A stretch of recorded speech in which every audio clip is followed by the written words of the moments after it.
Welcome to Malt Mondays. I'm Paul, and today I'm going to be taking a look at Glendronach 12-year-old. This is a single malt from the Highlands, and a lot of people say that this is better than Macallan in terms of 12-year-old sherried single malts that cost around $60 to $70. This used to be much cheaper than Macallan, and I think in a lot of places it still is. But where I live, it's not. It's only $5 to $10 cheaper, which doesn't make a huge difference. It counts for a little bit, but it's not a massive difference in price to where, if this is equally good as Macallan, you can definitely say, oh, buy this every time because it's cheaper. So it comes in a nice, attractive tin. And the first thing that I want to point out is right there on the front. It says non-chill filtered and no coloring added. I love seeing that because that means they believe in their product. They're not adding caramel to make it look darker, to try and fool you into thinking this is older whiskey than it is. And as for the chill filtration, that's just nice because whether or not it impacts flavor, it's kind of the jury's out on that. A lot of people think it does. A lot of people say it doesn't. I don't know that there's been any scientific study to prove one way or the other. But it's just kind of the same thing of getting something at cask strength or single barrel with bourbon where you know that it pretty much came directly out of the barrel into the bottle. It's just that one step closer to tasting your whiskey right out of the barrel. Even though you're still getting it from a bottle, it's just that one step of production removed. So there's a lot of information on the tin about, who founded Glendronach, etc., and some tasting notes, but the tasting notes are on the bottle as well, so I'll just look at that. So this is 43% ABV. Again, good job, Glendronach. You're not bottling it 40% just to try and make your stocks go further. You're bottling it at the proof that you believe is the flavor you want. And the second thing that I'll point out is right here in the middle, Pedro Jimenez and Oloroso sherry casks. So that's important because they taste different. Oloroso sherry gives you a really raisiny flavor, and Pedro Jimenez is a little bit nuttier. I believe Macallan is only Oloroso sherry, and you can definitely taste it when you taste Macallan, and most sherried whiskeys are Oloroso. I'm not sure why so many of them use that over Pedro Jimenez, but they do. I think it's just because it's a little bit sweeter and it complements the flavor of whiskey a little bit better if that's all you're going to use. But I guess we'll see here in a second. I should also mention that the color of this whiskey, I already said it's natural, but if you actually look at it, and I wish I had better light in here, but if you look at it there, it gets this little bit of a red tint to it. And that's one of the things you can tell the difference between a first fill sherry and a second fill sherry. The first fill sherry whiskeys tend to have a little more of like a ruby glow to them, whereas second fill is a little bit of a duller color. Again, doesn't really matter in the scheme of things because most of them add artificial caramel coloring. But if you know that they don't, you can kind of tell the difference. And a few distilleries like Balvenie, I think they're 15-year-old single barrel. Some bottles of it are first fill, some are second fill. Everyone seems to agree that the first fill tastes better.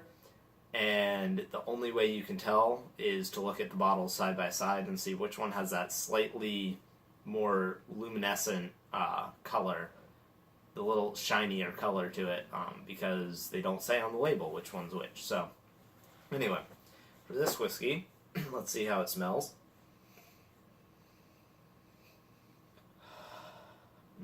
That's awesome.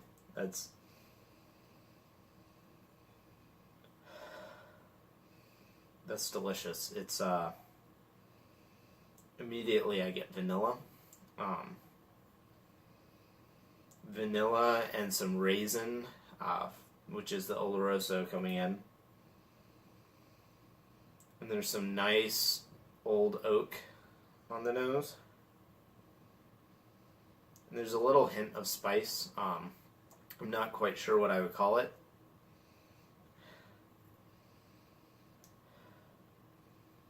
But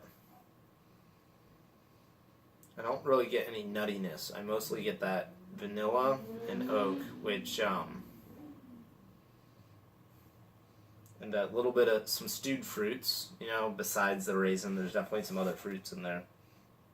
So let's see how it tastes.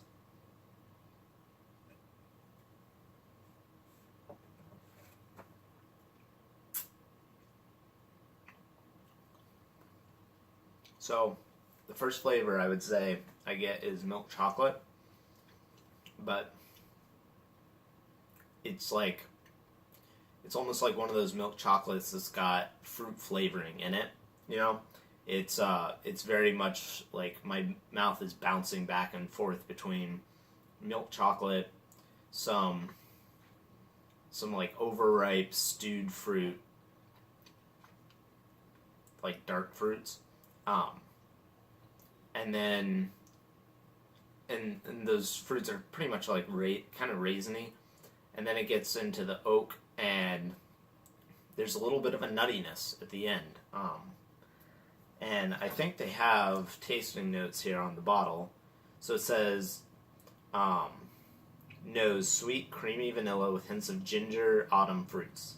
So I guess that ginger is what they're calling that little bit of spice that I smelled. Autumn fruits, I'm not really sure what that means.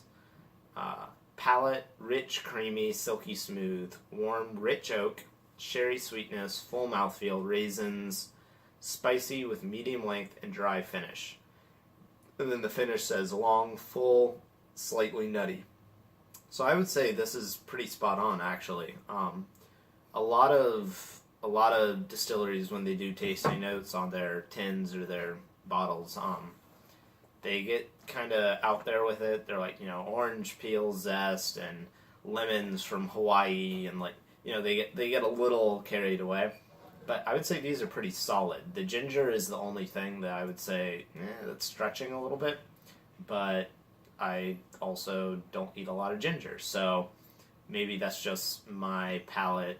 I'm not quite familiar enough with that aroma to pick it out. But the nuttiness on the finish is definitely there, and I think that's kind of really important to point out, because the Pedro Jimenez casks are what puts that flavor in there, compared to it just being that raisin. I mean, it even says here raisins and soft fruits in the palate.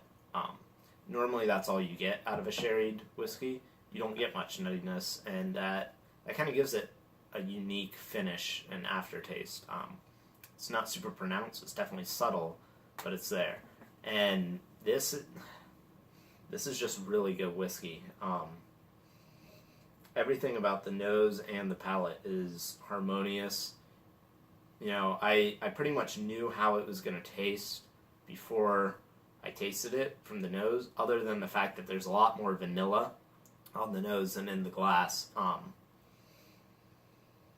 Everything else, and even just as it's opened up here a couple minutes, some of the vanilla's gone and more of the fruit is coming out. And I've just got to say, this is delicious. It's not quite as rich or luxurious tasting as Macallan, but I think it's got more dimensions to it. And because of that, I would say, if you know that you like sherried whiskeys and you see this at around $60, buy it. I'm not going to say it's objectively better than, Macallan or Balvenie or Aberlour, but it's a little bit different, and it's certainly got more dimension than most of those do. the flavor changes a little more in your mouth, which is what you want out of a whiskey. Because otherwise your palate gets fatigued. And when those flavors are kind of changing and exploding, so to speak, in your mouth, it keeps it interesting. And that's how you know, too, that if you add a little bit of water or if you let it sit in the glass and open up, it's going to change. And you might get something a little different each time that you come back to this. Yeah, I get more oak and fruit here on the nose now. So definitely, if you get this, experiment with letting it open up a little bit. And certainly even as your bottle gets down, it'll open up more in the bottle as it oxidizes over time. I've had a lot of whiskeys that the first pour is meh. It's like really disappointing. And then once you get down to around here and leave it for a week or two and come back to it, it tastes much more full and like it's supposed to, because just like a wine, some of those alcohol vapors, the bad vapors, kind of burn off, evaporate off, and the interactions with the ester chains, they're different after it's been exposed to air. And sometimes that's really good, and sometimes it's not so good. But in this case, I think this is definitely a whiskey that benefits from opening up a little bit. And, the Glendronach distillery was mothballed in the 90s, so they just didn't make any new make spirit. All their barrels were still there aging. So what you get in this bottle right now is probably closer to 15 years old. Just because there was a period of 4 or 5 years there that they didn't distill anything new and everything got to age a little bit longer. And it shows on that oakiness, because you don't really get that much oak on a 12-year-old Scotch. You start getting more oak at the 15 and 18-year-old marks. So definitely pick it up. I think if you look it up, there's some sites that have tracked and figured out how long we have until the bottles start getting back to their normal age statements. Because right now, if you buy a bottle of the 15-year at $80, you're getting the best deal on what's really an 18-year-old whiskey, that's possible. So definitely check it out if you like sherry single malts. Not going to tell you that it's objectively better than the rest, but it's definitely a little bit different, and you will not be disappointed, I don't think, by this bottle. Unless you think it's going to drink like a $100 whiskey. This definitely drinks above its price range, but I don't think it quite lives up to the hype that people give it in terms of being the best 12-year-old that you can get. So anyway, hope you enjoyed this video, and like, share, subscribe, and I hope you come back next week.